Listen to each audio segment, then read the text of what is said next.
Robert Kiyosaki द्वारा लिखी गई book rich dad poor dad जो कि 1997 में पब्लिश हुई थी। इस बुक ने मार्केट में आते ही मानो धूम मचा दिया और बन गई एक बेस्ट सेलिंग बुक। दोस्तों, रिच डैड पुअर डैड हर एक उस इंसान को पढ़नी चाहिए जो कि 9 to 5 के जॉब सर्कल से बाहर निकलना चाहता है। रिच डैड पुअर डैड एक ऐसी बुक है जिसको पढ़ने की सलाह केवल मैं ही नहीं बल्कि दुनिया के जितने भी सक्सेसफुल लोग हैं वे सारे देते हैं।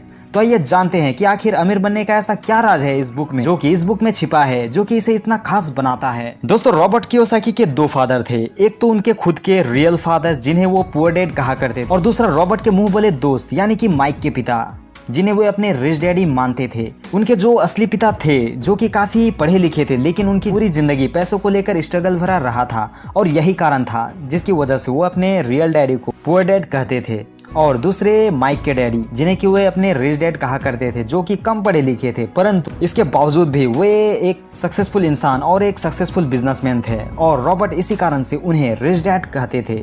रॉबर्ट अपने book rich dad poor dad में बताते हैं कि जब वे 9 साल के थे तब उनके कुछ दोस्त पिकनिक मनाने के लिए अपने समुद्र वाले तट के घर पर जा रहे थे, परंतु वे माइक और उन्हें अपने साथ नहीं ले गए। और ऐसा इसलिए क्योंकि वो एक गरीब थे और वहीं से उन्हें अमीर बनने की चाह होती और अपने रियल डैडी से पूछते हैं कि डैडी अमीर कैसे बना जाता है, परंतु उनके रियल फादर जो थे उनके पास उनका कोई भी जवाब नहीं था। परंतु कुछ देर बाद उनके डैडी धीमे स्वर में कहते हैं कि देखो बेटा, अगर तुम सच में अमीर बनना चाहते हो तो तुम्हें पैसे बनाना सीखना होगा और इसके लिए तुम्हें अपने दिमाग का इस्तेमाल करना होगा। उनके डैडी ने मुस्कुराते हुए कहा। इतना सुनते ही रॉबर्ट समझ गए थे कि इस सवाल का उनके पास कोई भी जवाब नहीं है कि असल में अमीर कैसे बना जाता है। नेक्स्ट डे रॉबर्ट अपने खास दोस्त माइक के पास जाता है और अपने डैडी की कही गई बातों को बताता है और दोनों मिलकर पैसे बनाने की सोची और वे कुछ जस्ते की ट्यूब और कोलगेट के ट्यूब्स इकट्ठे करने लगे और उन्हें पिघलाकर वे नकली पैसे बनाने लगे। परंतु जब रॉबर्ट के डैडी ने उन्हें ऐसा करते हुए देखा तो उन्होंने कहा कि देखो बेटा, ऐसा करना गैर कानूनी है। और उनके डैडी ने कहा कि अगर तुम लोग यह सीखना चाहते हो कि अमीर कैसे बना जाता है तो तुम्हें यह सवाल माइक के डैडी से पूछना चाहिए। और यहीं से रॉबर्ट के फाइनेंशियल ग्रोथ शुरू होती है। उनके रिच डैडी उन्हें लाइफ में अलग अलग स्टेज में अमीर बनने के लिए और हमेशा अमीर बने रहने के लिए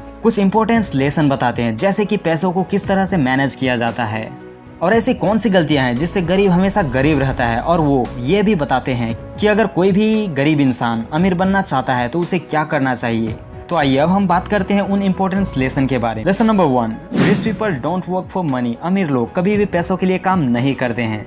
रॉबर्ट कियोसाकी कहते हैं कि दुनिया के ज्यादातर लोग रैट रेस में फंसे हुए हैं। वे अच्छे से पढ़ाई करते हैं, डिग्री लेते हैं, फिर एक नौकरी मिलने के बाद वो एक ऐसे ट्रैप में फंस जाते हैं जिससे वे आगे कुछ भी नहीं कर पाते हैं, क्योंकि उन्हें पता होता है कि महीने के एंड में सैलरी मिलनी ही है। और इसी के चक्कर में वे लोन लेकर एक बड़ा घर ले लेते हैं, गाड़ी खरीद लेते हैं और बाकी की जिंदगी अपनी तनख्वाह में से लोन चुकाते हुए निकाल देते हैं और कभी भी अमीर नहीं बन पाते हैं और पूरी जिंदगी उन्हें पैसों के लिए काम करना पड़ता है। लेकिन अमीर लोग कभी भी पैसों के लिए काम नहीं करते हैं, बल्कि उनका पैसा उनके लिए काम करता है। और आखिर वे ऐसा क्या करते हैं, इसका जवाब आगे आपको वीडियो में मिल जाएगा। Lesson number 2, financial education is very important. अमीर बनने के लिए फाइनेंशियल एजुकेशन का होना बहुत ही जरूरी है। इंसान को पैसों को मैनेज करना आना चाहिए। रॉबर्ट कहते हैं कि हमारे स्कूल में कभी भी फाइनेंशियल एजुकेशन की शिक्षा नहीं दी जाती है।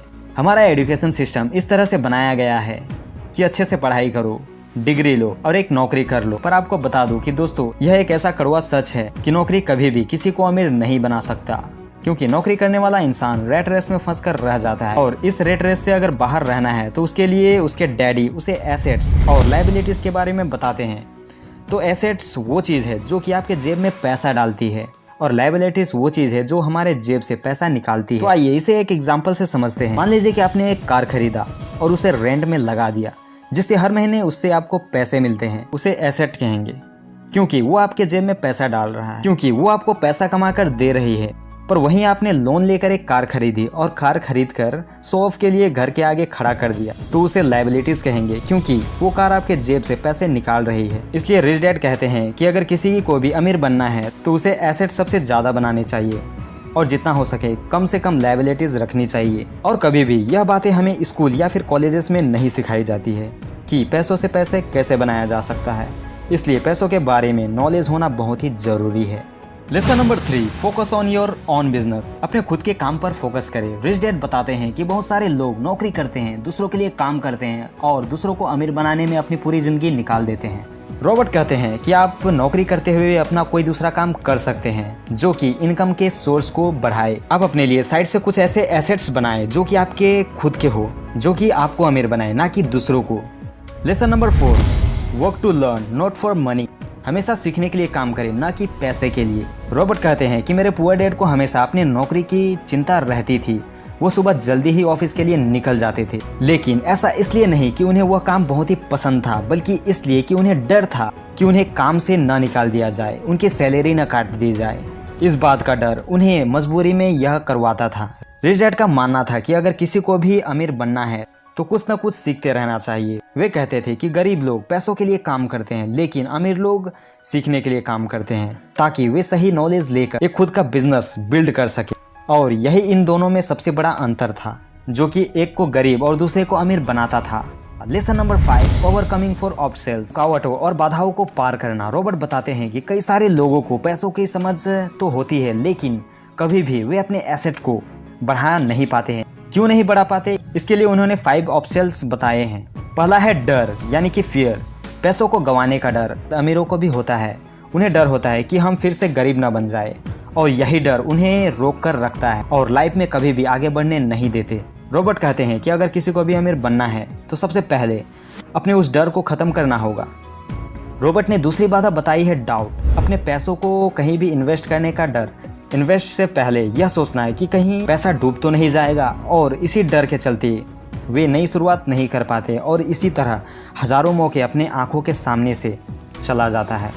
तीसरा बात है लेजीनेस, यानी कि आलस, जो इंसान का सबसे बड़ा दुश्मन है, जो कि हमें जीवन में आगे बढ़ने से हमेशा रोकती है। और इस लेजीनेस के चलते कुछ लोग बड़े बड़े मौके गवा देते हैं, यह कहकर कि अभी सही समय नहीं है, बाद में कर लूंगा। ऐसा कर कर वो अवसर को गवा देते हैं और वो कभी भी लाइफ में अमीर नहीं बन पाते हैं। नंबर 4, चौथा हैबिट है बुरी आदतें। रॉबर्ट बताते हैं कि ज्यादातर गरीब लोग अपने बिल्स पे करने में लेट करते हैं, और वहीं अमीर लोग टाइमली अपने बिल्स पे कर देते हैं। अमीर लोग सबसे पहले अपने सैलरी में से कुछ % इन्वेस्टमेंट के लिए पहले ही निकाल देते हैं, और उसके बाद वे पर्सनल खर्चे करते हैं। वहीं अगर गरीब लोगों को देखें तो गरीब लोग सबसे पहले अपने शौक पूरे करते हैं, और आखिर में उनके पास कुछ बचता ही नहीं जो कि वो इन्वेस्ट कर सके। और यही आदतें अमीर को और अमीर और गरीब को और गरीब बनाती है। और अमीरों के रास्ते में आने वाली 5वीं बाधा है ईगो। अगर आपको किसी भी चीज़ के बारे में जानकारी नहीं है तो अपना ईगो साइड में रख करके सीखे और आगे बढ़े। इसलिए दोस्तों, अगर आपको अमीर बनना है तो आपको अपने ईगो को भूलकर जो भी आपको नहीं आता है उसे सबसे पहले आपको सीखनी चाहिए। दोस्तों, वीडियो के एंड में बस इतना ही कहना चाहूँगा कि अगर आप भी गरीबी की रेखा को पार करके अमीर बनना चाहते हैं तो लाइफ में आपको एक बार यह बुक ज़रूर पढ़नी ही चाहिए, क्योंकि इस बुक को पढ़ने के बाद पैसे को लेकर आपका नज़रिया ही बिल्कुल चेंज हो जाएगा। दोस्तों, उम्मीद करता हूँ कि आज की इस वीडियो से आपको बहुत कुछ सीखने को मिला होगा। इस वीडियो ने सच में आपकी लाइफ में कुछ वैल्यू ऐड की हो तो वीडियो को लाइक करके चैनल को सब्सक्राइब जरूर कर लेना और बेल आइकन को भी ऑन कर लेना।